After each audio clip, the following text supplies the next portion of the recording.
Julie, you ready? Hi, Barbara. Yeah, I was wondering too, but I saw you. Okay, I'd like to call to order the meeting of the Sparks Senior Citizens Advisory Committee for Wednesday, November 15th at 9:04 a.m. So roll call, please. This come from me. Yes. Okay, not my board, so just checking.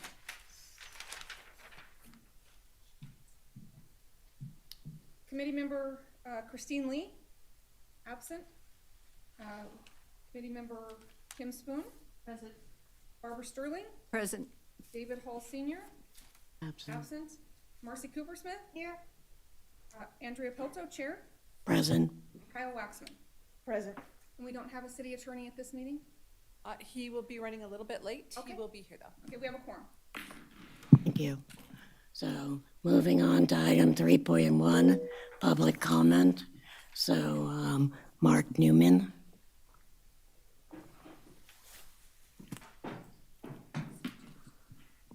This one is on. Speaking of this one. Good morning, members, distinguished members of the board and staff that showed up. I'd like to wish y'all a good morning. Andrea has been asking me to come to these meetings for quite a while, so I finally attended one. For the record, my name is Mark Newman. I am an elected official of the Sun Valley General Improvement District. I serve on the Washoe County Senior Services Citizens Advisory Board for District 3, which part of Sparks is part of my district. I'm also on the Open Space and Regional Parks Commissioner for Washoe County. And today I am not speaking up for really any one of those groups. Huh? Oh, I'm on the Sun Valley Citizens Advisory Board too, if that's what she's asking. Yeah, we'll see you Saturday. No, today I'm just here. We tried a new experiment out at Sun Valley last year, and we opened up the swimming pool to all seniors. Doesn't matter where you're from, just have to be over 60 years old. We had free swimming from 11 to noon on Tuesdays and Thursdays, and it was a great success. So we'd like to see it expand a little bit so that maybe all of Washoe County would kind of get an idea that the seniors need a little bit of free swimming just for a couple hours a week. And if we can get enough of the pools throughout Washoe County to get involved into the same situation, seniors could pick their days that they'd like to go swimming. So I'm inviting all of the seniors of Sparks in Washoe County, and if they want to bring their friend from New York City, that's fine as well. It's a free swimming for 1 hour from 11 to noon on Tuesdays and Thursdays. So that was my main intent on getting here. I wish I could stick around for your guys' whole meeting, but Sun Valley Hobies is giving out free turkeys to all the seniors in Sun Valley at 10 o'clock this morning, and they asked me to be there and help pass them out. So I wish you all a very good day and happy holidays to all of you. Same to you. You guys- Thank you, Mark. You three. Have a nice day. Bye. Next up, Elise Weatherly.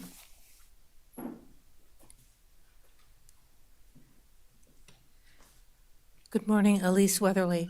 Do you guys remember one of the worst TV shows ever, Leave It to Beaver? And they had that guy named Lumpy, right, that came on. Do you know what his real name is? Frank Bank. I went, that's kind of cool. But what I've noticed is about us as humans is we lump things together. Suddenly I'm a certain age, right? So I'm a senior citizen and I get certain things. Granted, the government is very faithful about, Medicare and Social Security, the things I used to demean and diminish until I absolutely needed it. But all I will say is that when you guys make your decisions, I would like you to consider this. Somebody either loves the truth or they don't. Those are the only two groups there are. Now, I love the truth, but the truth doesn't always love me. I don't always like the truth because it's hard. It's hard on people to know the truth. But what I will say is if we make everything about activities, I'm not going to be able to go. Oh, by the way, I have the poorest paid job I've ever had in 8 years. After my terminal brain surgery, tumor, which, God said, I'll sustain you. He did. and it hasn't been easy. I lost my job because I couldn't think anymore. So I told Gene Carano, I just can't do this anymore. And he didn't want me to go, but I knew that my brain wasn't there. Unnecessary chemo from Dr. Aaron Bowman from Cancer Care Specialists. But Judge Egan Walker gave me guardianship of my grandson. Here I am on death's door, you know, not having a job, not doing that kind of stuff. But it's been the best job I've ever had, and I wouldn't trade that for anything. All I will say is that if this community were under Highland Ranch Homeowners Association, they'd get violations for not picking up their leaves on time. So we live in colonies of tyranny with communities of terrorists who want to go help people by giving out turkeys, you know, and being good to senior citizens. Well, guess what? Just because I reached a certain age does not mean I'm like, by the way, his first name is Charles, not Mark. We're not alike. He doesn't love the truth. I do. And so here we have to, you know, all get along, right? Why can't we all get along? As Michael from Costco asked me a few months ago. And I said, Mars attack. And it kind of surprised him. We can't get along because there are certain people among us that don't want to get along. They want to have what they've got. They want to do activities and give out turkeys and things like that that just really don't do any good. It's a bandage. Can I say bandage? I wish Wes was here. I want to see if I can say things without being thrown in jail. It's a bandage solution. It's nice for a while. Giving out turkeys is nice for a while. You know, trying to help people and be nice is good. But if you don't really care about those people, then what's your motivation? Thank you. Thank you. Next up, Molly Rose Lewis.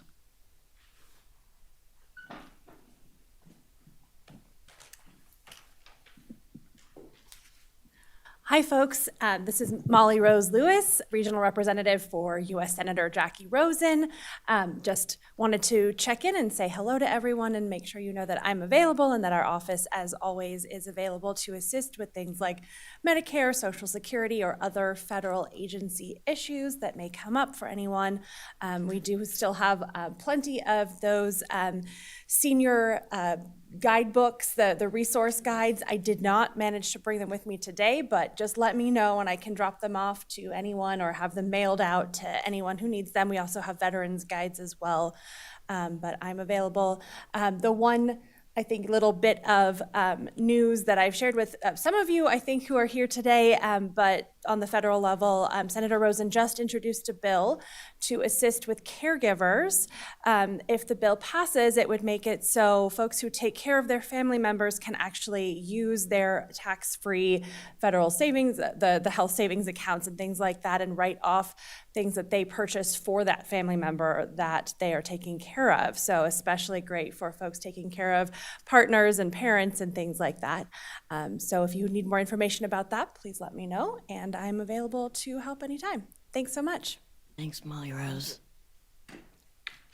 Any other public comment? Seeing none, we'll move on to item number 4, approval of the agenda. Okay, Marcy Cooper Smith for the record. I'm going to make a motion that we need to approve the agenda with the following change. We're going to move item 6.3 to make it come after item 6.5. Can I get a second? Go ahead. No, go on. Well, maybe not. This is Kim Spoon to second the motion. Okay, I have a motion and a second. Any discussion? Please vote.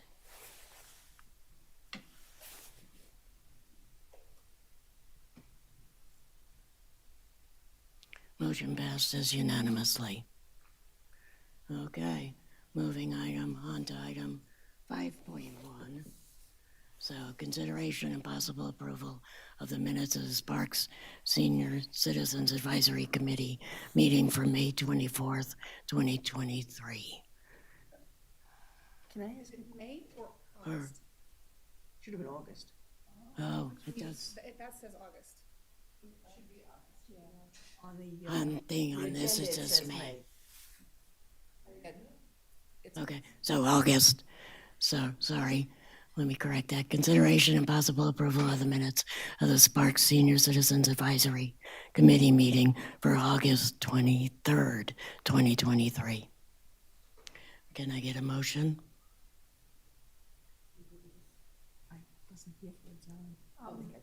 I'll make the motion. Marcy Coopersmith, I'll motion to approve the meeting You minutes can of the August 23rd, 2023 Sparks Senior Citizens Advisory Committee. So can I get a second? Barbara Sterling, I'll second the motion. Okay. I have a motion and a second. Any discussion? Oh, please vote.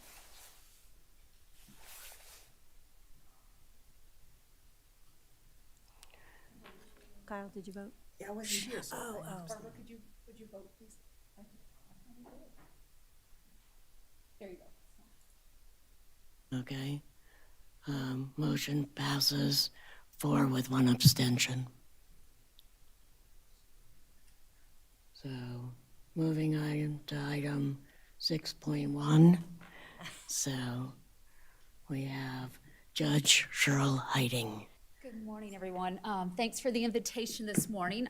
I wanted to drop in and just kind of give you a rundown on how the implementation, I'll use it that way, of the new laws for traffic violations. So a year ago, traffic violations were criminal in nature, and you'd come in and you'd plead guilty or not guilty. If you pled not guilty, you'd have a trial, and the prosecutor would be there, and it would proceed in the normal criminal matter.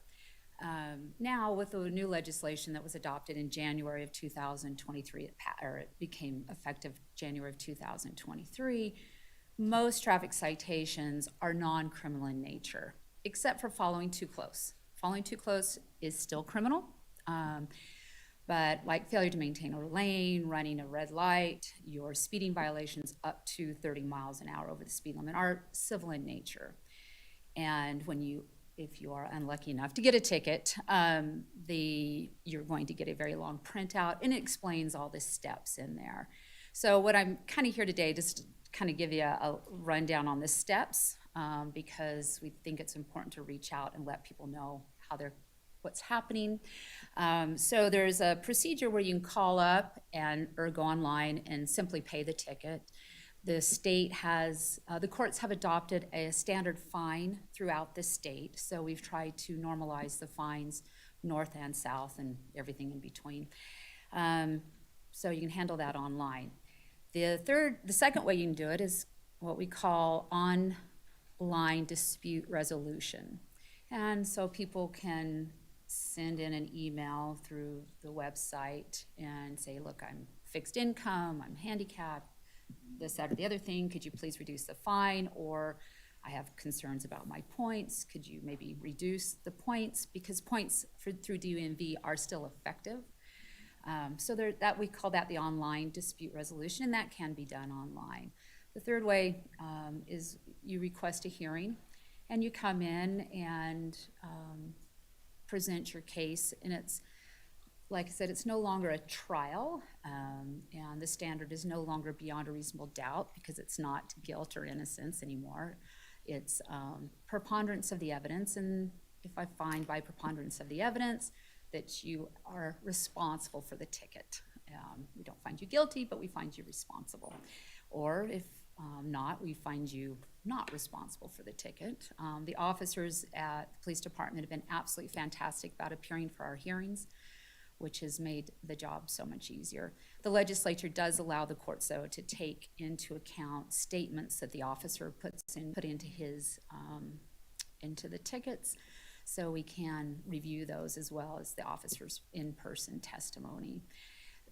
But I'd also like to really encourage people, if you ever get any questions about it, is always call the court if you have any questions about how to proceed, because it can appear quite daunting when you get a mile-long ticket.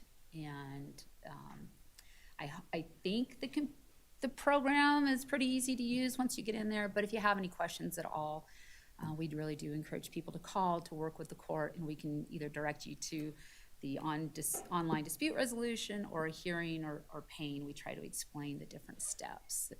And can you specify which court? Because I know in Sparks we have justice court and we have municipal so this is the court same for and- our court, I believe, has a different website than Sparks Justice Court, but all the courts have the same process that was set up. So we are all mostly the same process, because that's the way the legislature set it up. Okay, so for traffic fines, it would be the municipal court. Well, it depends on if you get the traffic ticket in the county, if you're, let's say you're out in Sun Valley, which could either be Reno or Sparks, but that's, if it's in the county, then your ticket's gonna flow through Sparks Justice Court. If you're within the city proper, the city limits, then it'll flow through Sparks Municipal Court. And that's marked on the ticket. Okay. Yeah, people do get a little confused about that. Yes, thank you for that. Oh, yeah, absolutely. So that's kind of a rundown on the new system. And just kind of wanted to give you all of, what, are we in November? Yeah. So we've been doing this for 11 months now, and I think we've got most of the bugs worked out. The court is looking at switching over to a new program that the administrative office of the courts is putting out, and that will affect the backside of things. You all won't know, except it'll be a new website, but that'll go into effect in January, and it should make it a little easier for everybody. But like I said, if you ever have any questions, please call the court and ask, because we really don't want anybody being confused or not understanding the process. So do you have any questions? Yes, this is Kim Spoon for the record. I just wondered, have you seen a huge difference in the docket? How much, has it really Well, made it smaller, or? Our trial dockets, not really, because what's happened is people request the hearings. So I usually do my hearings Monday afternoons, and I'll have 3 to 4 hearings every Monday. And Judge Spoo does his Thursday mornings, and he usually has 3 to 4 every Thursday morning. So what's happened is we've just changed the time of the hearings. Okay. I don't know that people are still pleading, or people that would have pled not guilty and requested Still gonna hearing do are it. still requesting a hearing. That's Yeah, interesting, thank yeah. you, yeah. Anything else? Marcy, Cooper Smith for the record. I just think it's so cool we have a judge here before us. Thank you. I mean, this to me is just awesome. I've never been at especially a senior committee. I mean, so Sparks really does care about its seniors. So thank you. I know how busy you are and how long it took for us to be able to get you to come here. So the fact that you made time to come here, thank you. Well, thank you. Thank you, Marcy. I appreciate that. Well, no, it's been and what we try to do whenever anybody comes in for a hearing is really sit down or explain to them the process, because people come in confused. And I always say, so what do you want? How can I help you? And so it's been we've had some bumps along the way, but I think it's all working itself out. And part of the other change too is if you used to miss your traffic hearing, or if you didn't show up to plead on the traffic ticket, we'd end up issuing a bench warrant for your arrest. We don't do that anymore, which I think makes sense. I mean, if you get a speeding ticket, you shouldn't then have a bench warrant for your arrest. My mother actually had a bench warrant for her arrest one day because she didn't show up on she didn't have a registration, and she thought her husband had taken care of it. My mother had a bench warrant out for her arrest. So I know. She's like, they'll never take me to jail. I'm like, oh, yes, they will, Mother. But if you don't show up for your ticket, or handle it, we do end up suspending your driver's license. So we still do have some teeth in getting people to take care of their traffic tickets. So any other questions? I have one. Certainly. Barbara Sterling for the record. What if you're pleading your case and the police officer does not show up? Does that mean you win? No. No? In the past, No, it used to. it doesn't. Because the way the legislature changed the law is the court can take into consideration any sworn statements by the officers. All the tickets are sworn by the officer when they submit it to the court. It says on the bottom, I, under the penalty of perjury, swear that the foregoing is true and accurate. So we can take into account the sworn statements that are in writing that are submitted to the court. Okay, Yeah. thank you. You're welcome. It's been a long time since I had a ticket. Yeah. Well, good. I'm glad to hear that. Anyone else? Anything else? No, thank you so Thank much, you. Nice Judge to see you all Iden, very much. for coming. Okay, moving on to, No, I'm no judge. I'm just a little city councilman. The bad penny has returned.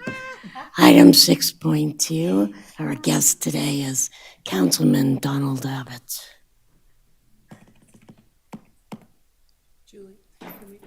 Can we switch real? Sorry. I'm a visual learner and explainer. Perfect. Well, hello everyone. I am Donald Abbott, your Ward 1 Spark City Council member. I know this is probably a little redundant, just a little about me for everyone if you forgot. I know I spell life with a Y. Don't ask me why. I've always done it. Definitely born and raised here. That's one of the reasons I'm here. So here, I always include this for everyone. I know that you guys know, but I know that we have an audience sometimes, and today we have a large one. So if you don't know what ward you live in, I'm sorry if you don't live in Sparks. I can help you, but just not with this map. But you can scan the QR code and learn where you live. I know we did redistrict, so I know for myself, I gained this little part. That little thing. I can't tell you about anyone else, but I know mine. So, and then also, I always include this. We have a new app that Julie helped put together. It's phenomenal. Continue to hear positive feedback about that. But a lot of the issues that we used to get as council members, you can now get resolved through our app. Most of them are right there, potholes and all. NV Energy, the streetlights, that's another common question I get. We don't take care of them as a city, NV Energy does. And so if you were to scan that, it'll take you to a website. All you need is a light pole number. If you look up, you'll see an L14813 or so.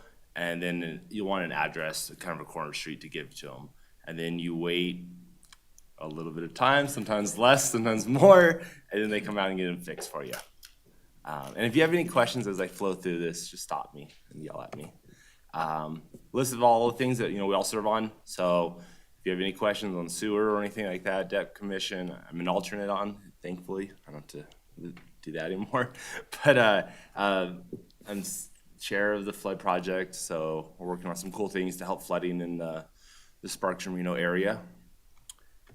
And then Julie did this cool video to talk about an update on Ward 1, so I figured why not include it.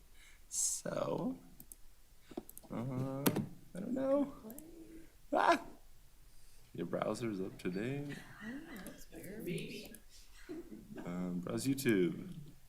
That's so weird. Okay.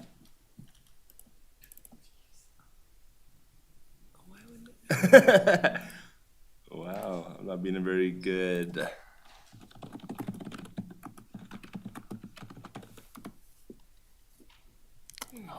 Hey there, I'm Donald Abbott, and I'm your Sparks City Councilman representing you here in Ward 1. I wanted to take some time to give an update to everyone about some neat things happening down here in Victorian Square. Oops. You may have noticed some cool shade structures going in by the Nugget Event Center. This is part of the forecourt project with general contractor Q&D Construction. The shade structures were fabricated by Alignment Metalworks and can be lit in different colors depending on the holiday or special events that we may be having here in downtown Sparks. In addition to the shade, we've also increased the seating and widened sidewalks to help the hundreds of thousands of visitors who enjoy Victorian Square yearly. We also have been busy giving the Tony Armstrong Amphitheater a facelift with some great improvements. We installed roll-up garage doors so we can keep it clean year-round, and when we want to use it, we were able to just roll the doors up and it's ready to go. We also installed some screening, did some sandblasting, painted it, and added some additional LED lights. There will be a dedication in the coming days to recognize our previous mayor, Tony Armstrong, which the amphitheater is named after. One of the most exciting things for me is with some of the sidewalk improvements we've been doing in downtown Sparks on the south side of Victorian Square, we were able to get the wigwags operational for the Sparks Museum. As a proud board member of the museum, the wigwags haven't been functional for 15 plus years, and now we can use them right before a train tour for the crowd to enjoy. We had a great team of City of Sparks employees that included Ryan Anderson, Wayne Yount, and Brandon Baxter, who all had roles in helping to make this happen.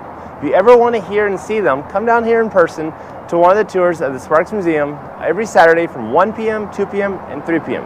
And you may have noticed, if you take the off-ramps or on-ramps right over here at Pyramid Highway, that NDOT recently completed the project to repave the 2 on-ramps and the 2 off-ramps that we have. I was fortunate enough to walk the job site while they were repaving. I learned a lot about asphalt and a lot about what the local community does to keep our asphalt looking good, our roads looking good, on NDOT as well as our city stuff when we're repaving roads. Thanks for tuning in and listening to all the exciting things happening here in Ward 1. I hope you were able to have an enjoyable Nevada Day and are able to enjoy some time with friends and family with the holiday season approaching soon. As always, if you have any questions or comments, feel free to call or text me at 775-846-2021 or email me at dabbott@citysparks.us. Thanks, and I hope you have a marvelous rest of your day. Awesome. Thanks for entertaining me on that one. I have this. Oh, yes. Kim Spoon for the record. What are wigwags? The things that go back and forth for the railroad tracks. I learned something new today. Yeah, so we have them. Yeah, you're welcome. So at the train on the orientate myself on the east side, there's one, and then on the west side, I believe there's 2 back there. The east side, I don't think wags, it flashes, and then we make noise and wag on the west side of it. And so we do it right before a train tour, which the museum has volunteers to do it, and it hasn't worked in years. I don't remember it ever working as a kid or anything. So when I say 15, it might be a conservative, it might be even longer. But when we were redoing the concrete along there, we were able to get the infrastructure in there and figure out where the wires were broken. And it was really neat that Wayne Yount and Brandon Baxter and Ryan, I forgot Ryan's last name, Anderson, they had to make old electrical components work with modern day stuff. It's kind of a fun project they had. I think they pulled their hair out. It wasn't so fun, I think, at some points, but they really did a good job of getting it operational. And then now we can turn it on right before a tour. And so kind of gets attention of the block of people down there without annoying the businesses, I think, too much, right? We're not leaving it on all day, which that would be annoying. But yeah, just make some noise and flashes and wags. Kyle Waxman for the record. Does it make the bell sound as well? Yes. Oh. Yep, we make the bell sound. And Before before the rail would come down, you'd hear all the noise going off. Yep. So it is pretty cool. Obviously, the train, this might sound silly, the train doesn't go anywhere. As someone that has worked the museum desk for about a year and a half, that question comes up a lot, is where does the train take you? And depending how, if I want to be a smarty pants or not, there's the different answers people might have got over the years. But it doesn't go anywhere. It's an available tour every Saturday, 1, 2, and 3. And then I want to highlight a couple of events that we have going on in fall and after that. So fall events, we have the Turkey Trot, 25th annual Turkey Trot down there at Shields. I included this photo, kind of in memory. Mayor Smith is in the photo. He's going through some rough times in those years, as we all were. But Turkey Trot's coming up Thursday, November 23rd. You can still sign up. I know prices continue to go up as we get closer. And then Christmas in Victorian Square. The tree lighting is December 1st at 6:30. And then that's me. I got wild and I decided to get in a bucket and decorate the Christmas tree. That was a scary moment in my life. I have lots of scary moments in my life. Like last week when Julie, Julia and I, we were filming State of the City at the Fire Station 1, and I asked if I could go down the pole, and they said yes. They always say no, and they said yes. So I did it, and it's from the 3rd story. And I did the 2nd story first and survived. And the 3rd story, now my hands are sweating and I just gripped the pole. And I was in a suit. I was in a suit and tie too. It's a lovely video of me being scared out of my mind. So it's a common theme in my life. Yeah, I should have included it. So Dashing Through the Decades is our theme for the Christmas parade. I know we have toll fencing as the Grand Marshal. It's the oldest business in Sparks. It's family owned. There's a few others, Coney Island, Blue Ribbon, they're up there too. And I know we're including some of them to be judges. So it'll be a good time. And I know a new thing I just saw in my email, Ms. Pelto's working on, can I talk about that? I know it's December 13th. Maybe. Should I not talk about it? Julie Doyle for the record. What Councilman Abbott is referring to is the possibility of a menorah lighting in the city of Sparks, but we are waiting on the rabbi right now for some information. So that is information to come. Gotcha. I saw the email this morning, so I wanted to include that too.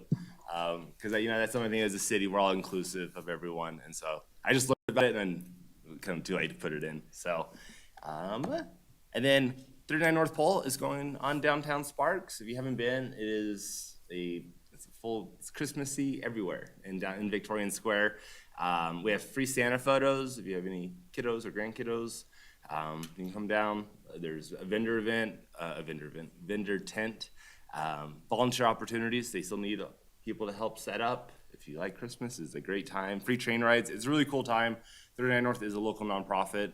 They're not making any money off of it, or they're not paid. I don't even think their directors paid.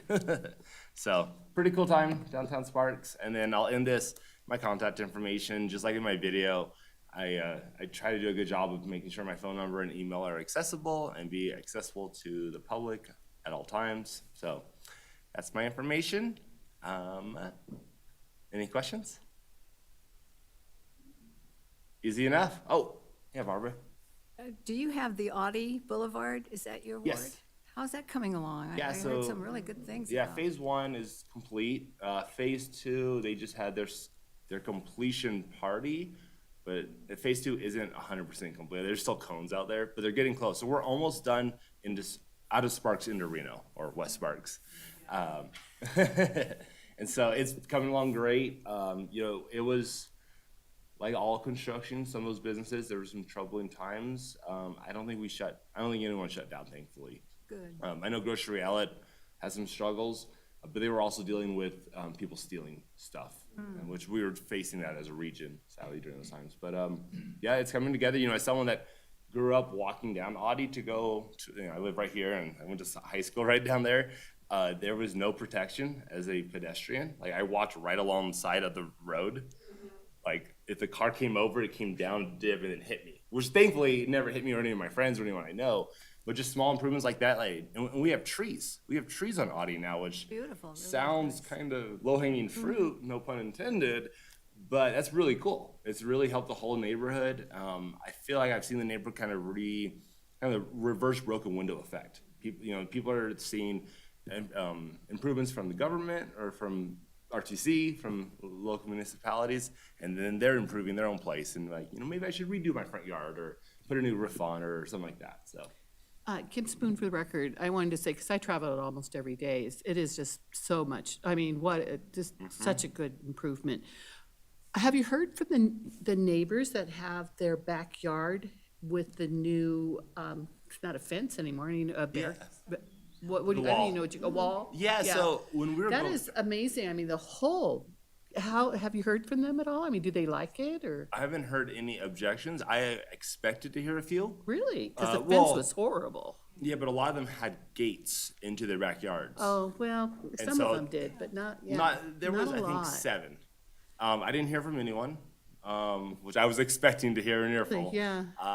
The only one that I've heard from turns out to also be my friend's grandma. And so they own the lot. If you were right at Larry D. Johnson and you were looking north from there's a big empty lot back there that it was owned by 4 different people that all had houses there. Sadly, those people have either passed away or moved away. And so Peggy Olson is my friend's grandma who owns her house. She owns that whole lot. And so they used to come in from the, what is that, 12th Street? 12th and go in. And now they come in off Audi. There's a little spot for them to come in. Okay. They are ecstatic. They are the happiest, because now they have more privacy too, which isn't, they're thankful. They love it. I expect, like I said, I expected, because they have a direct, they're my friends. I know them all. My parents know them. It's a big old thing. But yeah, they love it. And I haven't heard anything negative from anyone on the fence, which I think would be positive. It's not a true sound wall, but if you have concrete right there, it's gonna be a heck of a lot better than just chain link fence with wood slits. It was horrible. And it looks cleaner. It was terrible looking. We had a little problem with the contractor. They had too large of gaps when they were installing it. And RTC was able to was like, hey, like that's not right. You need to make it smaller. So Okay. they cleaned that up I and was make just the curious, slits. thank you. Yep. Yeah. And then the lighting too. You know, the lighting along there is improved. It was a dark area. So it's a win-win-win. Like I said, the construction has stinked. There's been some problems along the way, but we're almost out of Sparks and moving along towards West Sparks, real West Sparks, like Reno. Sorry, when I say West Sparks, sometimes people think I'm talking about the west part of Sparks, and I try to change, make sure I'm right. So cool. Anything else? I took up all your time. I'm sorry. That's okay. Thank you so much. Very informative, thank you. Yes. So, and now we'll move on to moving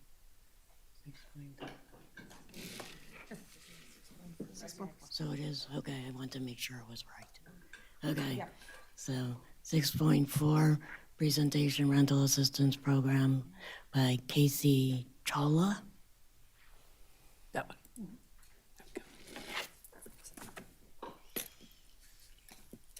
Good morning, I'm Casey Chavla. I am an administrative analyst with the Community Services Department, and my role entails assisting with a variety of administrative functions, with housing programs being one of those. Today I'm here to talk to you about rental assistance, which I know most people are pretty passionate about. I know it was a special interest for you, Chair and Vice Chair Coopersmith. So, to begin with a little bit of background, the Sparks Emergency Rental Assistance Programs began when the state of Nevada awarded the city $3 million, $1.5 million for 2023 and $1.5 for 2024, for the sole purpose of providing rental assistance. On August 28th, the Sparks City Council approved a contract between the city and the Reno Housing Authority for the purpose of having the Housing Authority assist staff with processing these applications. And then on October 2nd, we officially began accepting rental assistance applications. From this funding, 2 different programs were created. The first is eviction prevention, which is available to all households who may be facing eviction due to a temporary hardship. And the goal for this program is to assist the applicant with regaining stability from their hardship by paying up to 3 months' worth of their rent. The second program is the senior short-term assistance, which would be specifically for applicants who are 62 years of age or older and have experienced an increase in their rent. This program pays $500 per month for up to 6 months, with the goal that during this time frame, the applicant will use this time to find a unit that is more affordable within their fixed income. Other than the age, the eligibility requirements are the same for both programs. The household must earn less than 80% of the area median income. So for example, a 1-person household would need to earn less than $55,400 a year. A 4-person household would need to earn less than $79,100 per year. The household must also have an active lease for a unit that is located within the city of Sparks and be experiencing some sort of financial hardship. So that can be an increase in rent, a decrease in household income, or an increase in other significant costs. After verifying eligibility, the application process is really quite simple. The applicant will schedule a meeting with Sparks staff, and these meetings typically run about 30 minutes. During this time, staff will assist in collecting all required documents and completing the application. And these required documents boil down to identification, proof of income, and proof of hardship. Now, those documents may vary based on the applicant, but some of those documents may look like pay stubs, an award letter, bank statements, or a ledger from their landlord. After the application has been completed, we send these to the Reno Housing Authority for review, and if they determine the application is approved, they are the ones who will work directly with the landlord to pay their rent. As of this morning, Amy and I have met with and submitted 106 applications for 106 households. 71 of those have been approved. There are 31 pending and only 4 denied. Of the approved, there has been $342,094 that has been paid to the landlords, which is an average of $4,870 per household. We are currently taking about 10 appointments per week and have had a steady flow of inquiries. So I don't anticipate that this number will slow anytime soon. And that concludes my presentation for today, but I'm happy to answer any questions you may have.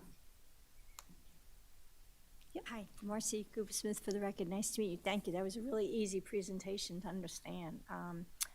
Have any landlords had difficulty accepting this? I mean, have you run up against any who don't want to participate, or are they all okay as long as they're getting paid? For the most part, they are happy to participate in the program. I think the only conflict may come up is if the applicant is on the verge of being evicted and it's just timing wise. Kim Spoon for the record. So this is just for rent, nothing to help if somebody is unable to pay a mortgage payment? This is solely for rental assistance. We don't have mortgage assistance at this Okay, time. that's good to know. Thanks. Barbara Sterling for the record. Thanks for your presentation. Who, you said your staff is interviewing. How many people on the staff? How many are you? It's Amy and I currently. Oh, okay, so it's the two of you. Yep. Okay.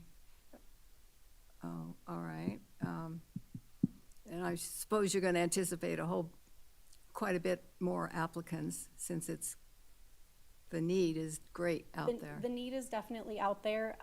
We have a steady flow of inquiries coming in every day, and we schedule them as quickly as we can. And again, I don't anticipate that number will be slowing anytime soon, just based off of the number of calls and emails we receive in a week. When do you anticipate the funds running out by what you're doing right now today?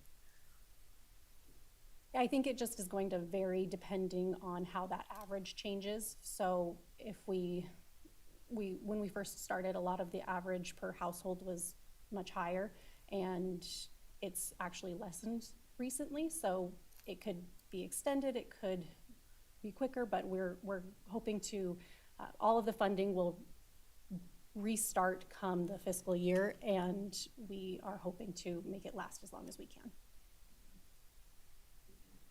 Kyle Waxman for the record. Now, I know this is a very strange question, but should there be monies left over from the 1.5 million at the end of the fiscal year? Does it move over to the next year, or do you lose it? Is it use it or lose it, or? It's a use it or lose it, but we are projected to probably run out, I'll readdress that question, potentially run out of money around April, so we're not too concerned about losing the money at this time. I said it was a strange question, but I just wanted to make sure. Yeah.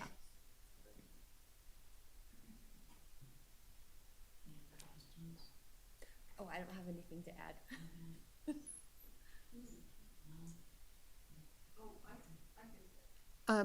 Kim Spoon again for the record.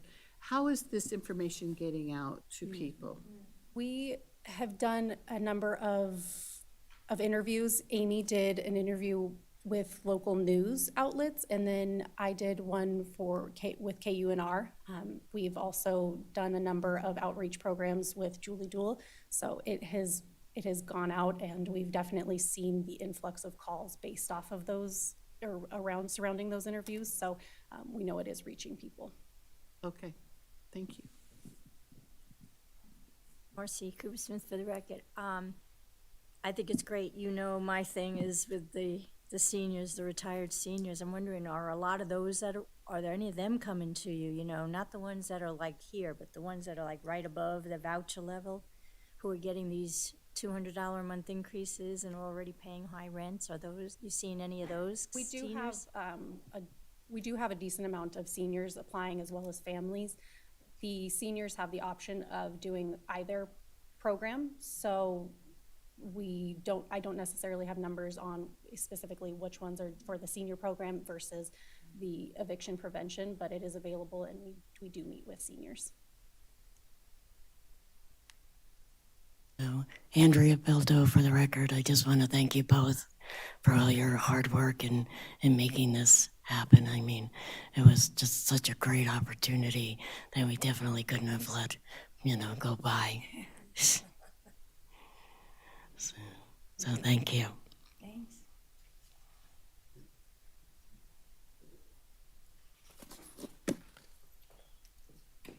Okay, moving on to item 6.5, presentation from Retired Living Truth Seminar Series.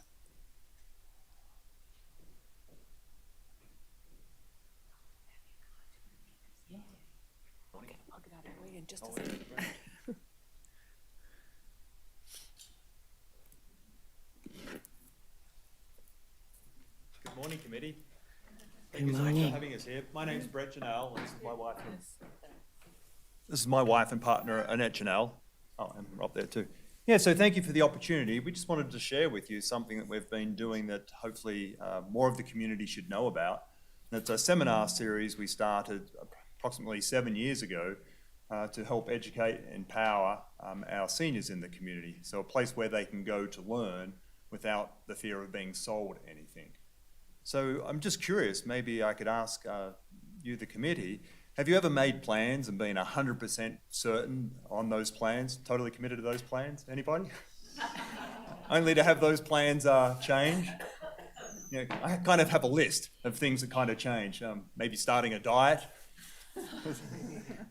maybe going to the gym, maybe getting up earlier. We go into a marriage expecting that to work, but sometimes, unfortunately, it doesn't. Our health, sometimes our health changes or our partners change. So what I'm really getting at is life changes as we continue to age. And one of the big things that many of us struggle with is, what does life look like as I continue to age, and what do I need to be planning for? And that's part of why we started the seminar series. It's a monthly seminar series where we typically have about 150 people attend each month, and you can see it's a pretty full room. In fact, we've outgrown the room, and so we're moving to the convention centre in January, so we don't have to turn people away, because there is definitely a need here in our community to find trusted information. And as part of that process of putting this together, we've had just huge feedback from the community of what a value it is. So we just want to try to do more good and get the word out so more people can take advantage of it. It's totally free. We have education partners that help sponsor it and contribute to it. And yeah, and the way it started was Annette's originally from here. She graduated from UNR, was born here. And when we relocated here, I guess about 8 years ago, we started a real estate business and a move management business. So yeah, we're realtors, and we have a separate business that's helping our seniors, retirees who are in the downsizing process. What to do with that 40 years of stuff? Where do I start? But what we struggle with, where we came from, we worked with a lot of senior communities. And when we moved here, it was very hard to find information, resources as to about communities, about where to go to get assistance for rent, where to go to get good information about healthcare, a whole range of topics. And we figured if we're struggling with this, people in our community must be struggling as well. And that's where we started the seminar series to help teach ourselves by bringing experts in to speak. It was educating ourselves and also then being able to disseminate that information to the community. Jump in anytime, Ed. Okay. Yeah, so as I said, it's a monthly seminar program. We have a whole range of topics. They change each year. We reach out to our attendees. I think we've had about 1,000 individual people attend the seminar series over the years. People keep coming back. The average time that someone's attended the seminars on a poll we took is about 3 years. So people keep coming back. And the reason they keep coming back when we ask them is, I don't know what I don't know. It's the common thing we hear. And every time we come, we learn something new that makes us start to think, okay, I should think about that. I should think about having a will or a trust. I should think if I fell and had a fall, where would I go? Or if I needed care, who would I reach out to? So yeah, just trying to empower people to be able to make good decisions. Because one thing we know is if we're in crisis mode, do we make good decisions? No, but if we've thought about it, at least we have better options available. At least we know who to go to talk to get better information than trying to react out of crisis. And tomorrow, actually, we're doing our seminar on downsizing and how others made it happen. The panelists that we have are retirees that have actually gone through the downsizing process. And two of them are couples. And a lot of times we see where the husband and wife, they don't agree on what the plan is moving forward. One of them wants to stay, the other one wants to move. And so I asked the two couples because we did a before this tomorrow. I know how they're going to answer the questions, but I asked them, how did you get your spouse to be on the same page as you? And both of them, one of them said that she came for 3 years on her own without her husband, and she, with the information that she gained from the Retired Living Truth seminar series, she was able to pass that on to her husband, and eventually he came to the same conclusion that she did. And then the other one, she just invited us into her home because she came to the seminar series and saw what is possible and figured, since my husband's not coming to the seminar series, I want them to come to him. And so she had us come into the home and actually explain everything to him, and then he came to his own conclusion as well. So both wives got the husbands to be on board by just feeding them information from third parties. So it wasn't them telling them, it was them being able to make that own decision. Yeah, so you can see there's a whole range of different topics. A fun one we did earlier in the year was driving after 80, strategies for staying behind the wheel. We brought in law enforcement to have them describe, what are the things they're looking for when they pull somebody over? What can we do to stay safe? What can we do about our vision? What does it look like if we get pulled over by law enforcement? Not to be apprehensive. They stepped us through the process. People found that super valuable. Actually, every seminar we do, people come and say, that was the best one yet. I learned so much. Yeah. So just in terms of where all the topics come from, so we have focus groups from our attendees and we send out surveys, and it's our attendees that kind of tell us what the issues they're dealing with. I really need to know about this. So we kind of look at like what's popular. I'm always surprised. We did a focus group just a month ago. We need more on scams. Like every other year we do scams. It's like, isn't there enough out there on scams? Yeah, we have Tim behind us. Tim will be on the panel. And we've had like the Attorney General's office on the panel and law enforcement. But yeah, scams are always changing, as we always know. So that's a really good value to the community, what to look out for, because it's always evolving. So in terms of how we put this together, this year we have 16 education partners. Next year, I believe we have 25 education partners. We have Renowned, Senior Care Plus joining us. We have the Better Business Bureau, the Alzheimer's Association, and a range of other organisations that are there to support our community that really want to be part of the program and give back. University of Nevada, Reno, the School of Medicine, Sanford Center for Aging, they're a big part. We have a lot of speakers that come in from UNR to help educate our audience. And again, on a whole range of different topics. Just what to expect if you were to attend one of them. Again, they're totally free. It's a 90-minute format, 60 minutes. The first 60 minutes are spent interviewing our panelists. So maybe it's Tim on the panel on scams, maybe it's someone from the Attorney General's office, maybe it's someone from Sparks Police. Actually, I think we are going to have someone from the Sparks on that panel. And it's basically us asking them questions. What are the scams that we should be aware of? What's changed? How do we protect ourselves? How do we stay out of harm's way? And then the audience have 30 minutes to ask the panelists their questions, what they would like to know that hasn't already been covered. We provide handouts so people have information in terms of what they've learned, what the resources are, where to reach out, the phone number, the website, the person, etc. Our goal on every single one is for people to walk away with information that they can either just file away for later or actually take action on. And it's very heartwarming to have people come to us later and say, I've been doing this, I've been following the steps. So whatever information we have been giving them, they are taking it and taking action. Yeah, on the handout we talk about suggested actions. Here's 1 or 2 things you could take from today and go do something if it relates to you, if it's relevant. Website with the events, the Retired Living Truth series. I'll just skip over that in the interest of time. We record all of our seminars, so if someone misses one, they can go back to the website and watch the recording of the seminar. So yeah, recordings. Lots of testimonials on the website. I think we've kind of talked about why people keep coming back. I guess the best way to kind of wrap that up is a testimonial we have from one of our My name is Mike attendees. Colson. I've lived with my wife here in northern Nevada in Carson City for the last 40 years. What's attracted me to the Retired Living Truth series is that I like to learn, and there's a ton to be learned at these seminars. These are really, really good seminars, and they're free. What I have gained from these seminars is I have learned an awful lot about subjects that older people need to know and just think about. If a subject isn't presented to you, sometimes you just don't think about it. So these topics that are presented here cause me to think about things that I need to think about now. What I would say to someone who's never been here is you've got to come. First of all, they're free, and they're just very, very professional. The folks that the Janelles have that are on the stage, they're very, very professional. They know their topics, and they answer the questions at the end. If you are a person that likes to learn, if you want to have your ducks lined up, this is a good place to start. We could have just played that and you'd know all about it. Yeah. Yeah, did you have any questions at all for us that we could answer? Marcy Cooper Smith for the record. I remember going to way back when South Valley's library, when they were doing it at the libraries, you know, so, and it was great. And it was downsizing, as a matter of fact, and looking for assisted living or independent living, and you had several people who were directors at Cascades, you know. I didn't realize you come to the home. Yes. Because I'm thinking my husband.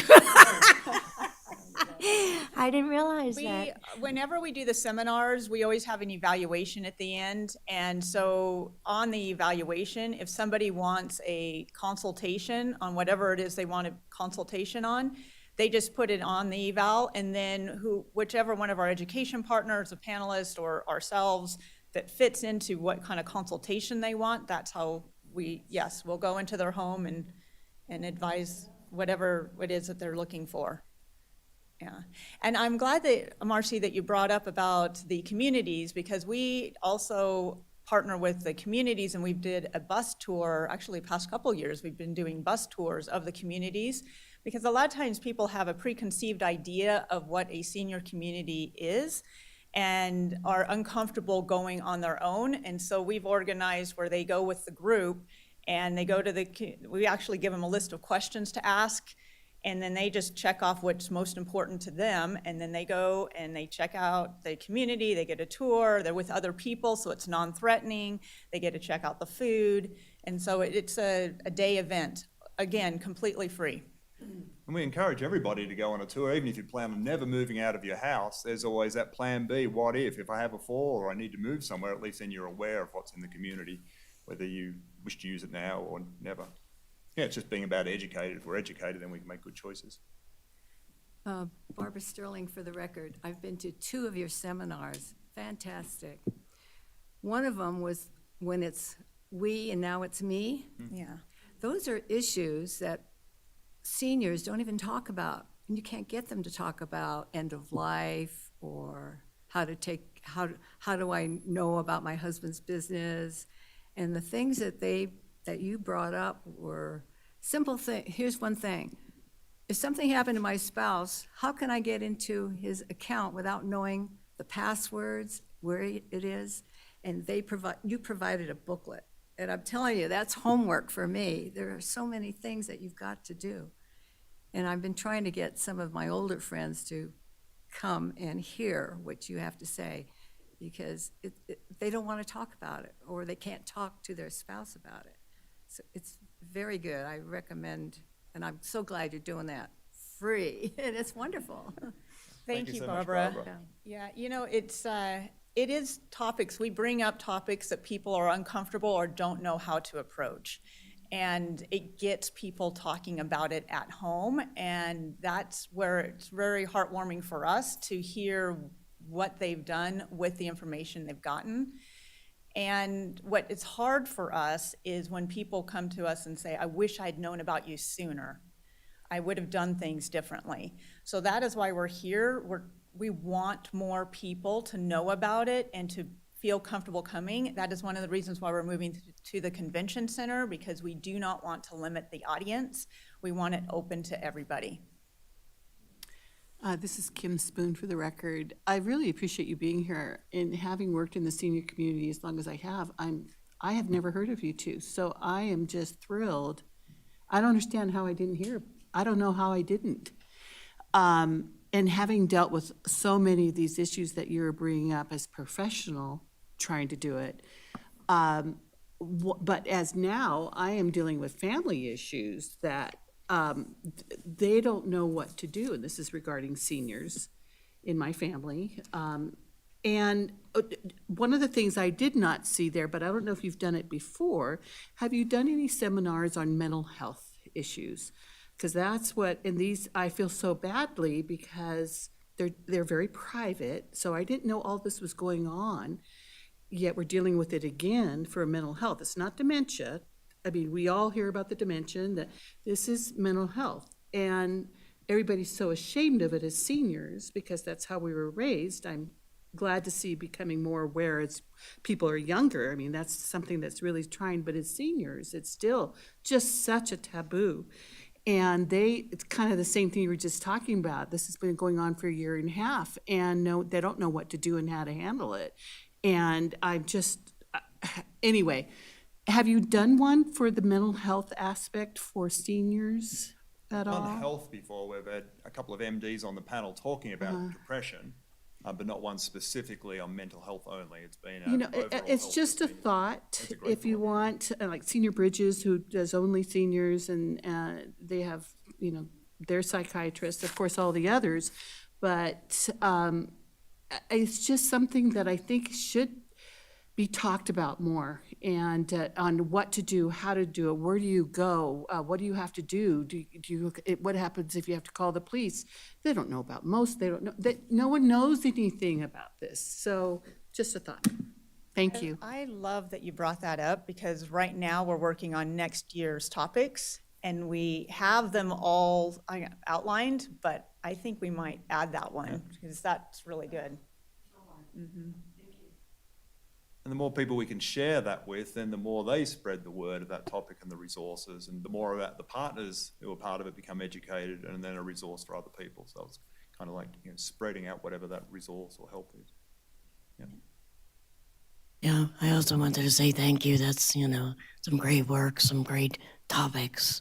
And I'm assuming you know how to contact Marcy. We would love to, get a copy of the 2024 schedule when it comes out, and be able to share it. Absolutely. Yeah, thank you. Thank you so much. Thank you. Thank you.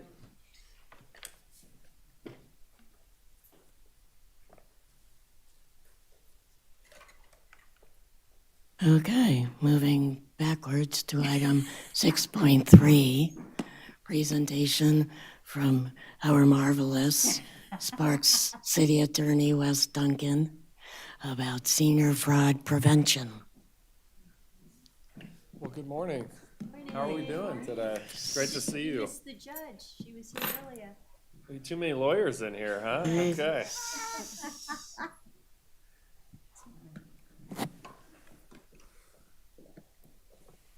So let me just pull up my presentation again for the record. Wes Duncan, Sparks City Attorney.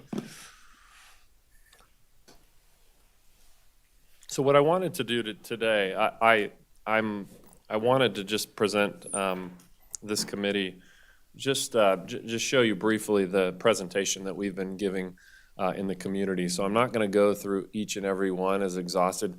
Andrea got to see it on Friday, so she can tell you either in public or private whether it was good or not. But also, I'm hoping that maybe you'll see it and you'll come to one of the presentations as well.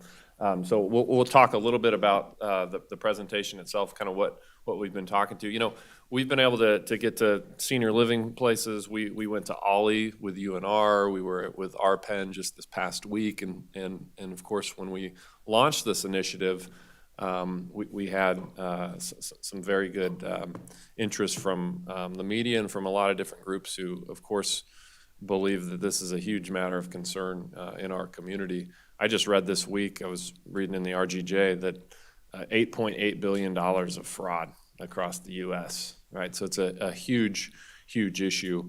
I know Tim Johnson is here as well, who's been a really great partner with the city attorney's office and us kind of tag teaming a lot of these different presentations. So we definitely appreciate Tim and the Better Business Bureau and all the work they do in our community to educate seniors and residents about scams and frauds. So I'll take you quickly through just what we've been doing here. Oh, let me see. Is this the button? Yeah, here we go. I'll just walk you through kind of what the flavor of the presentation looks like. Of course, if you have any questions, please reach out. But we talk about, of course, the rates, and we all know, of course, since March of 2020, financial exploitation has doubled. which is really a shocking number, and then the approximation of 8.8 billion in fraud that's perpetrated on Americans, last year. And so we lay out exactly what is elder financial abuse, right? It's just the illegal or improper use of your funds, right? That you don't authorize, that you don't authorize or consent to. And then we talk through all the different ways, and of course, through the presentation, I'll of course lay out examples. We've all seen the examples, right? The text messages we get, the phone calls we get, the email solicitations, the door-to-door salesmen, all of those different things, and we're bombarded with it. I got one just this morning that said I can make $450 a week if I put a Lipton iced tea thing on the top of my car. So if you see a Lipton iced tea thing in the Sparks City of Sparks thing, that's me. No, it's not, because it's a fraud, okay? So, we are just constantly bombarded with this, and of course, packages, FedEx, the mail, Amazon, they can't deliver your package. You need to give up all your information. So this stuff is all out there. And as we've talked about, really the only way to protect yourself is to be on guard and to have the information to know about it. We talk a little bit about who are the financial abusers. Unfortunately, it can be almost anyone, right? We always think it's the stranger or someone that's out of the country or in their computer somewhere, but really fraud can occur from all sorts of people. And I'll tell you, as a prosecutor and as a city attorney, I've seen financial abuse occur, unfortunately, from family, friends, caregivers, neighbors, and of course, total strangers.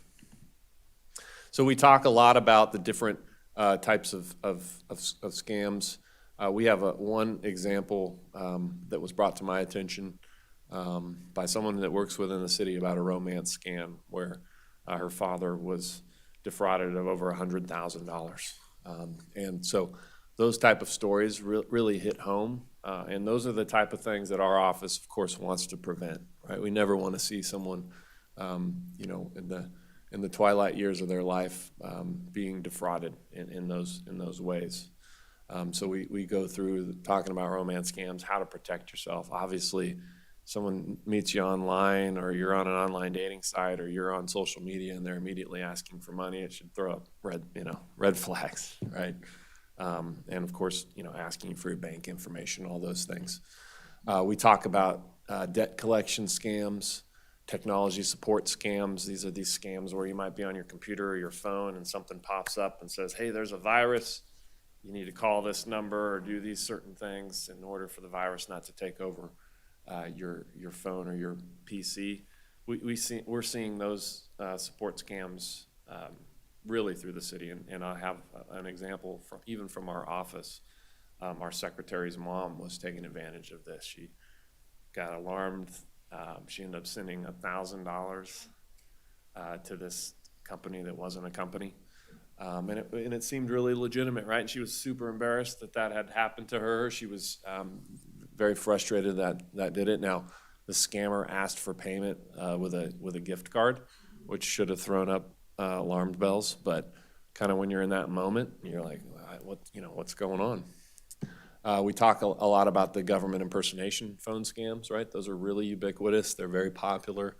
It's someone that's pretending to be a government agency. We talk about the way that they try to manipulate you, the way that they try to put a sense of urgency, they try to threaten you. And so we talk through the different tips about, of course, not giving your information. And, a lot of times we can protect ourselves by just not picking up the phone to a phone number that we don't recognize, right? Let it go to voicemail, or don't pick it up, and let them do a voicemail. If you do pick it up and they're sound legitimate and they're saying they're from the IRS, I always tell people, get the information, take a deep breath, hang up the phone, call the IRS yourself, right? Get from a legitimate government number and try to figure out whether or not it's something that's legitimate. We talk about the fact that all these different agencies, the alphabet soup of government, right? They don't reach out to you in these types of manners, right? But it can be scary, of course, when you're getting the call. And also the time of the day that the calls are coming in, right? It's like IRS isn't gonna call you at 9:30 at night, okay? I don't know any IRS agents that are working that late, okay? No offense to the IRS. But, you know, you gotta recognize like that the timing is important as well. We talk about the grandparent or family emergency scam. I'll tell you, we had one in Sparks, some friends of ours actually that go to our church, and they got a call from 6 a.m. from their mom's cell phone number. They had masked or spoofed the number, and the person on the other line, of course, wasn't mom, and it was a guy that said, I've got your mom here, I've got your loved one, and you know, I'm gonna kidnap her unless you send me $500 immediately, right? They jump in the car, drive over there. They call the police. Of course, they get there. Mom's asleep in bed. Like, hey, did you bring me breakfast? What's going on here, right? So, but scammers are able to spoof and to use a phone number, and they can get that from your online interactions and different things. And so, in those circumstances, that's scary, right? Because you're going, this looks like it's from the number. I mean, the caller ID says it's from your mom. So we always say in those circumstances, again, recognize a scam. If you hang up the phone and you call it right back, if that person is asking you for money and they really do have your mom kidnapped, they're probably going to pick up the phone again, right? Especially since the number that they just called. But those are scary. They're more sophisticated scams. But again, that's why we're trying to arm the public and our seniors with the information about these things. Talk about email scams. I always show my email and I just show them like, hey, this looks like a legitimate email from Home Depot. But when you actually click on the address of who it's from like a Gmail account and, you know, different things like that. We always tell people, obviously, never click on the body of the email, those things. But there's ways to protect yourself from emails on your phone, or even when you're at your PC, you can click on who it's from to see who it's from, right? And we talk about, like if it says it's from Amazon, but it says it's Amazon 7234.jfe@yahoo.com, probably not from Amazon, right? So it's a quick way that you can look. Some of those look extremely legitimate though, and they look extremely authentic. And so it's just another way scammers try to take advantage of people. We talk about text messages, right? I'm sure, show of hands, if anybody got the UPS or the FedEx one, right? So we got 3 out of 5 have received that. I'm sure people in the audience have received that one as well. Lottery scams, I tell people there's no lottery in the state of Nevada. So if you won the Nevada lottery, you did not win the Nevada lottery because there isn't one. There's some legislation that's moving through the legislature last time that perhaps there'll be a lottery in the future, but as of now, there's no lottery scam. We also see like sweepstakes scams. I had a guy from Reno call our office, and he said, Toby Keith said I won $1 million from his foundation, but I got to send him $250 to claim it.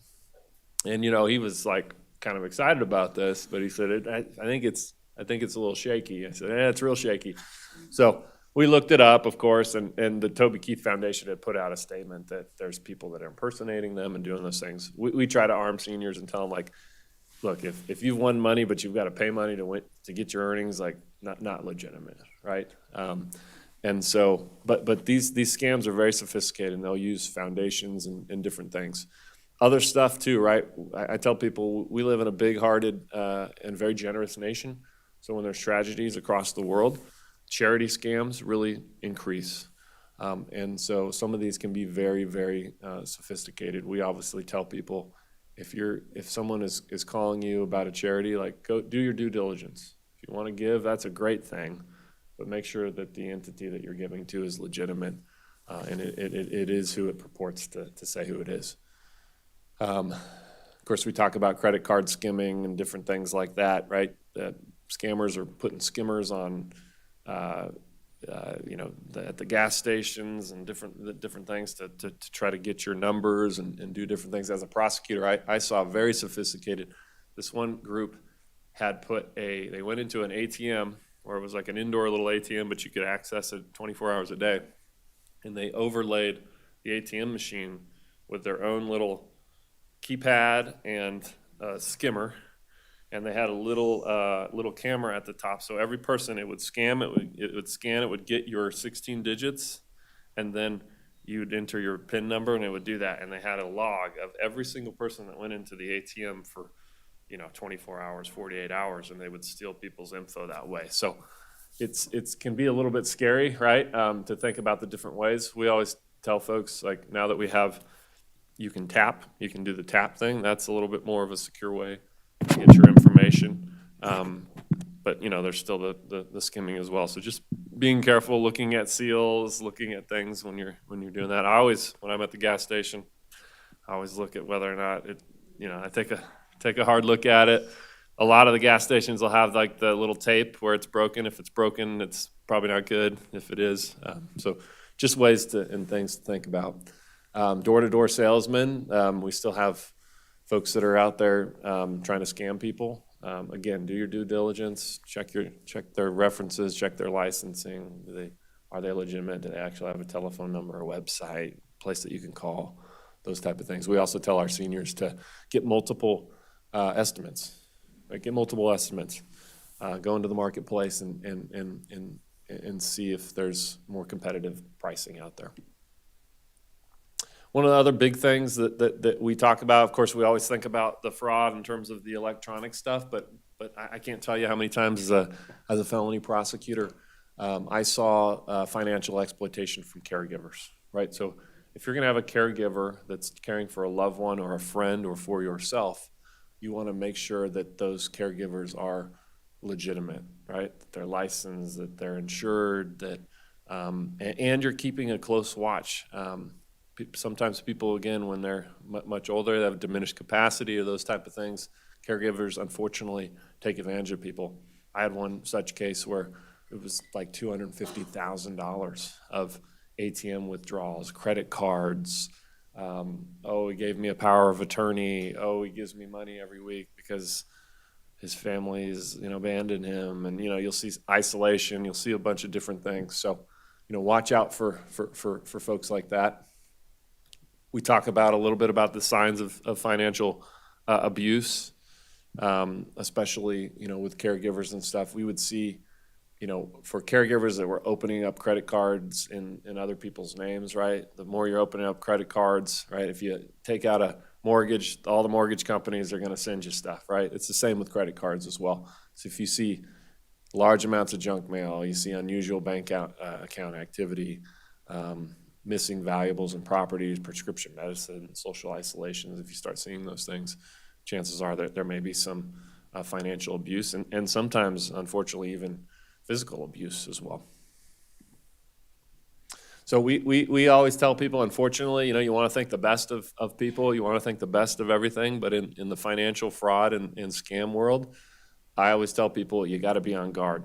My default position, if I get solicited for anything, unfortunately, this is a scam. You have to prove to me it's not a scam, right?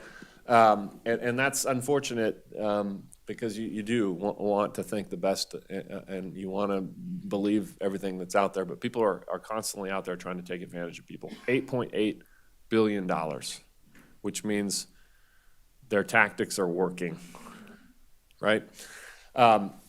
We always say, obviously, don't pick up the phone, right? Don't recognize the number, don't pick up the phone.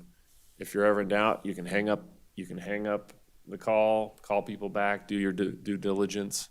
We always say, anybody who's threatening you, using high-pressure tactics, calling you at odd hours, they're probably a scammer. Some of this old lessons that you learned when you were little, like it's too good to be true, it probably is, right? That's true in the fraud space. We always tell people, be careful about people making promises in exchange for you purchasing a product. Anybody that says your profit's guaranteed, there's no risk, the offer's only available to you, you got to take advantage of it, Andrea, right now. That kind of high pressure sales is usually a fraud. bigger practice tips. So, oftentimes people will give their information electronically, right? But a lot of fraud occurs with your actual hard financial documents as well. Still me being in the Air Force, the Air Force Reserves. Of course, we have our adversaries across the world that are trying to hack and do different things. But a lot of the security breaches are from inside the Air Force, and people maybe give documents get unsecured and they get into the hands of people that they shouldn't.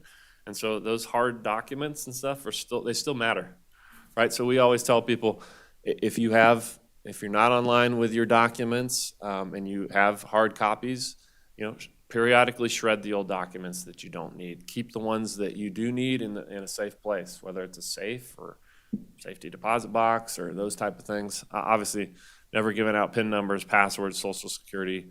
And then we talked through, not clicking on strange emails, those type of things, being suspicious of people that you're interacting with on social media, and of course, suspicious of any of those new friends that, immediately ask you for money, right? I'm suspicious of my kids who ask me for money, okay? You gotta be suspicious for those strangers that are doing it as well. We tell folks, hey, a legitimate computer security software thing is a good thing. Make sure you've purchased it, you've bought it, you've put it on there. So those virus protection programs. Your credit report, you can freeze your credit report, right? If you are not in the, gonna buy a car or a house or something in the next few weeks, you can freeze your credit report, right? Which is a nice tool. We always tell people through your banks, banks are in the marketplace, they're competing for your attention and for your business. So a lot of banks will offer free credit report monitoring and give you alerts and do those type of things. So check into that. Obviously, any fraudulent or suspicious activity, you always need to be reporting that to local law enforcement, to your creditors, right? We talked a little bit about getting more than one estimate. And then finally, talking about what do you do if you suspect financial abuse, right? Putting stop on payments for wire transfers, place fraud alerts with your credit, the credit reporting companies. We talked about freezing your credit. Hey, sometimes you're just getting bombarded so much, you got to change your phone number. I tell people, I've got a city cell phone, and Gary, who had the number, Gary was into some weird stuff. Gary was, I get a lot of weird solicitations for things, and I wish I could change my city cell number sometimes, but too many people have it, right, and rely on it. But it's okay to change your phone number periodically. Just tell your loved ones, right? Unless you don't want them to have your phone number anymore. But change your phone number is important. Notifying your bank, your credit card company, and doing those things. The last thing is this: is oftentimes there's a bit of shame or a little bit of embarrassment, right? That, oh man, I got taken advantage of. I'm older. This is just, people think it's the old guy got taken advantage of, right? You can't be afraid to ask for help, right? Especially in this space, because what we've seen is people who've hesitated to ask for help have then been exploited for more and more and more, right? And they wish, man, I wish I would have just talked to my loved ones or my friends or family. And so, think about that and encourage people. It's okay. People get taken advantage of, and it happens, but we want you to not be taken advantage of more. So don't be afraid to ask for help. And that's kind of the scope of what we talked to. I don't know if anybody had any questions, but happy to answer any. Good morning. Good morning, Kim Spoon for the record. Just a couple things that I wanted to mention that I think might help a little bit. And when we're talking about things like they put their number up there, my husband got a call from Medicare. Number is right there, said it. The difference with this one is they don't ask for money. And I think it's important to know, because they just want to get the Medicare number, because then they could use it for Medicare fraud.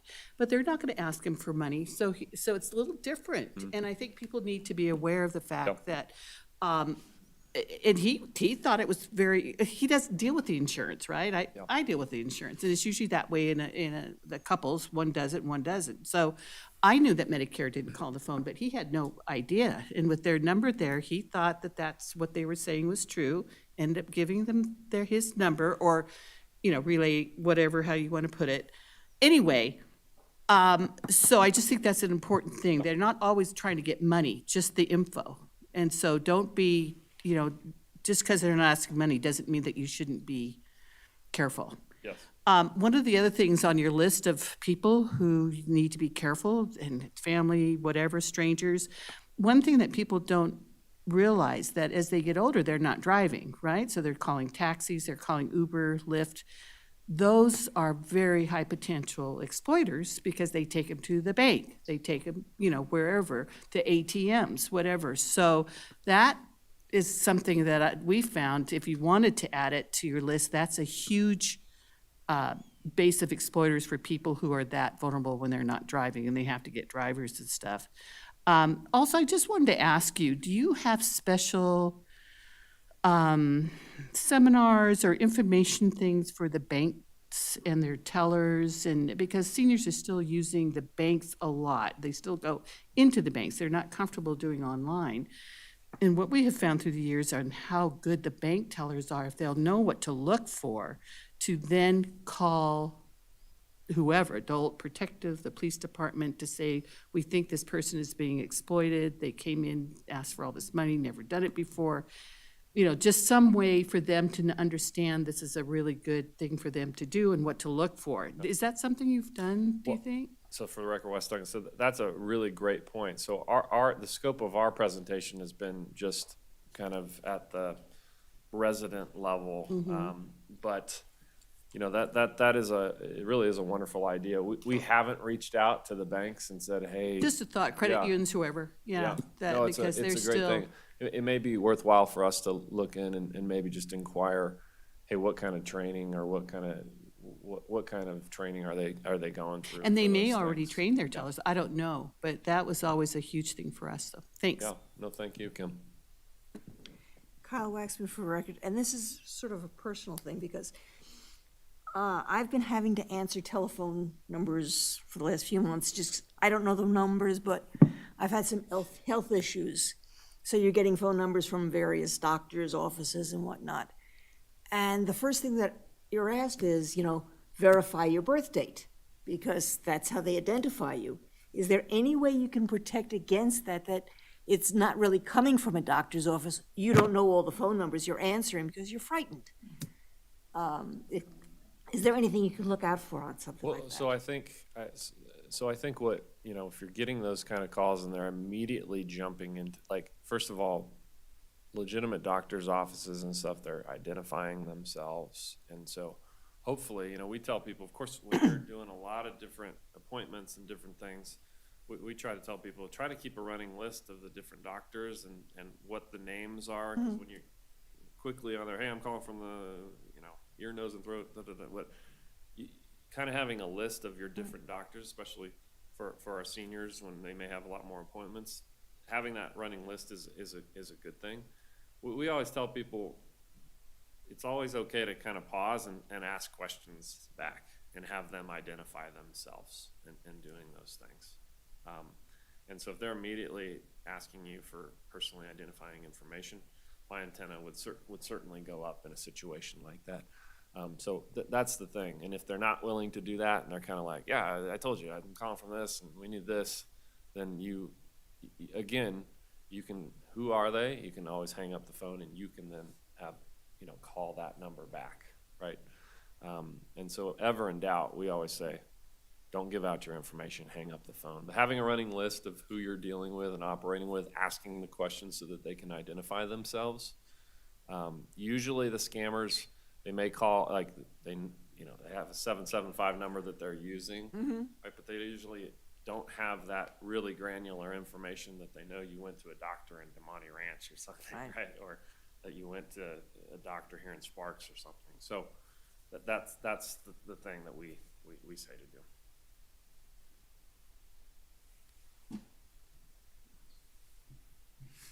I just wanted to add again, technology's getting even more sophisticated because AI, artificial intelligence, is coming into the picture now. So you're getting faces that aren't, the real person, like you said, you're the mother-in-law or whatever. So we have to be aware of AI. Yeah, no, absolutely, and the growing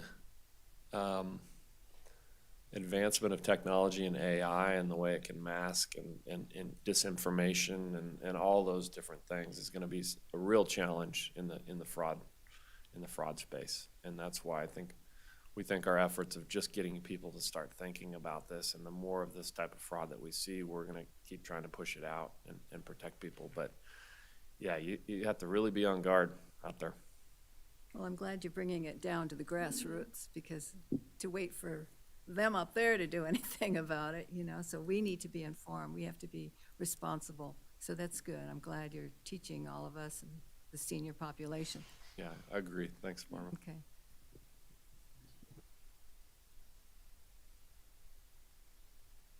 Thank you so much, and Andrea, thanks to you for coming out the other day. So we'll see you.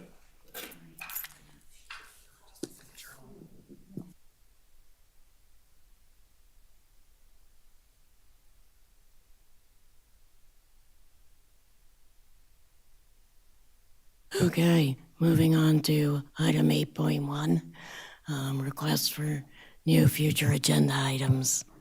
So, does anybody have anything they wanted? Kim Spoon for the record. When is our next meeting? It'd be February? Okay. That's all I needed at this point. I'm trying to think.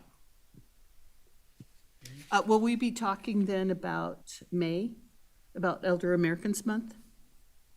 Because that's the only thing I think.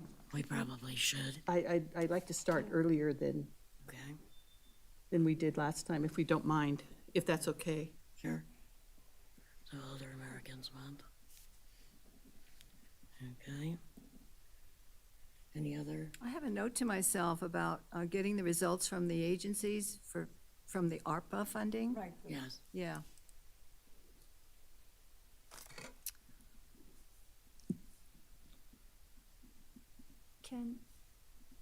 If it's not too much, could Amy or Casey just keep us apprised, like in February? Could you come back and let us know how many more have applied and how it's going, or how the money's going? Great. Just so we know that seniors are taking advantage of what's out there. Would that be okay? Thanks. Just like a 2-minute, guess what's important to me. Okay. Any other topics? Who would be our next council person? Whose turn? Anybody, any idea? Diane, Okay. going order, 1, 2, 3, 4, 5? Is that how they do it? I'm sorry, this isn't my board, so Oh. I apologize. If you'd like, I can check and then email you guys. Okay, Would you like great, that? thank you. That makes total sense, though. I would say Any of them are Diane. good. Yes. Hey, we've never had the mayor. Can we maybe get the mayor one time? He came once to, Came once? Oh, at the yeah, beginning. Johnson, the Johnsons. Oh, okay. Larry D. Johnson. Would you prefer? Because he came in on his No, motorcycle. I'm just thinking after we rotate with the council, maybe the mayor could come at the, Okay. Anything else? Not top of my head. Can't think of anything right now. Okay. And so, next one is 8.3, staff liaison. But I don't, oh, 8.2, sorry. 8.2, committee member announcements. Oh, Okay. Announcements, anyone? No. Barbara? No. Okay. 8.3, staff liaison, committee vacancies, and general announcements. Not that you know. I'm really gonna fill in now. I know for sure that Ward 1 has a vacancy. And I forgot. I know there's another one that's open, but I don't remember which ward member it is. Have alternate. Yeah, all Or, I mean, is it all alternates? We don't have any? We have 5 this year. Oh yeah, right now. So yeah, all of our alternate spots for 1, 2, 3, 4 are open. And I know Ms. Torres over there, they did a great job in the city clerk's office to let us know when we have applicants. So I know it's for myself, I don't think I have any. There are some pending? Yeah, all of them. Yeah, that's good to know. Kim Spoon for the record. I have a question too. What about areas like Cold Springs and such? Do they have their own, I know Sun Valley has their seniors, or Sparks, I mean, senior advisory. If people in Cold Springs want to do, they, I would say they would go to the Washoe County Senior Advisory oh, they would be Committee. Washoe County. Yeah. Okay, well, that makes sense. And we technically Okay. do have representation on the Washoe County Advisory Committee through members that live in Sparks. Yeah, there's the people out there who have been interested, but I didn't know what to tell them, so I'm glad that was brought, because I forgot. You're fine. Thank you. I think I held it down okay. A little situation going on, so sorry about that. Yep, I saw. Yeah. Anyway, is it my turn? Is it, where am I? Where? Yeah, staff liaison committees. Okay, perfect. Okay. So Julie Dole for the record. I don't have too many announcements right now, except, and I was really glad that Councilman Abbott gave an update on the upcoming events. So that's one thing I was going to tell you. I was also going to let you know that we still have wards 1, 2, 3, and 4 alternate positions available. We did have some applications come in, which I gave to the council member with that ward. So we may have some alternate positions being filled. I also wanted to let you know that I have been very busy filming the State of the City address, and that address will be on January 22nd at 11 a.m. I'll give you more information about that as it comes. You'll be able to see a lot of information on our social and everything, but that's going to be a video presentation, and Mayor Lawson then will do live as well. So that's pretty much all I had, unless anybody has any questions for me. Andrea Belto for the record. I believe we talked about David Hall has not been present at any of our meetings. Have you been able to follow up on that? I did.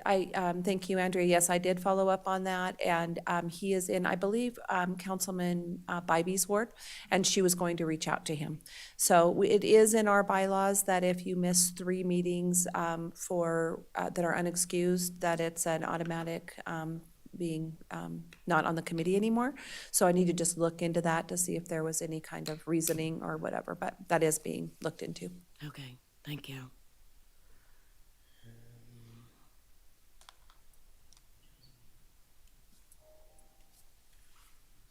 Okay, 9.1, public comment, NRS 241.020. 3D3 provides that the Sparks Senior Citizens Advisory Committee must allow multiple periods devoted to public comment by the general public. And I have one slip from Elise Weatherly.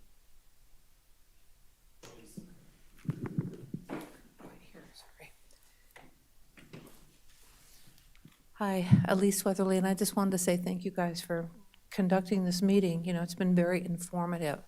One of the things that I would like to have run by Wes Duncan was, what do you do when you find out that seniors are the scammers? What do you do when you find out that the people that live right in your community are scammers? What do you do about it? I mean, is it okay if I talk about Highland Ranch Homeowners Association, even though it is in Washington County, that they have a ClickPay scam going on? They have board scams.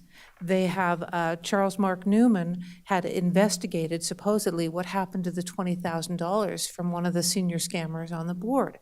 What do you do about that? What do you do when you have requested an open board meeting when they're getting ready to squeeze you out, you know? What do you do about that? Cecilia Lebel, the manager of First Services Residential, is no longer employed by First Services Residential. But how did I know that? Well, somebody told me. What do you do when, sorry, my phone had to be protected, right? My grandson is really big on protection, things like that.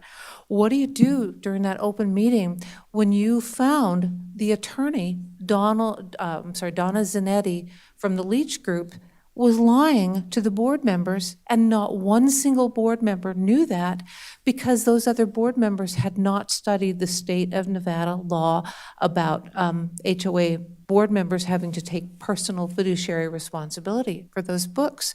What do you do when you were squeezed out because you took a look at those books and you went, we have a problem. Let's investigate.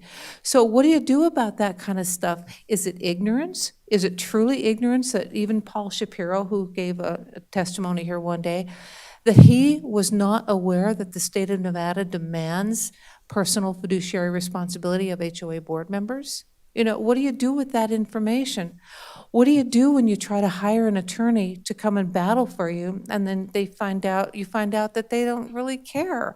What do you do when you file a harassment charge against the HOA, and, you know, some mail violations and stuff like that, but you don't hear back from them? What do you do about that? What am I supposed to do to keep things on the above board? Well, I guess first you have to know, do I have any integrity at all? Yeah, I had a job for 40 years where I had to make sure things were confidential. I did it. Now what do I do with HOA boards that can seem to get away with anything they want? They can file charges against you, violations. They don't have to go to a court. They can just make it up as they go along. What do you do about that? That would be a good agenda item. Thanks, you guys. Any other public comment? Renell, did you want to come down and make public comment for whatever you were asking about? So, okay, so I guess with that, we're moving on to adjournment. So, and did we decide, do we need a motion? We don't. Okay, this meeting is now adjourned. Thank you.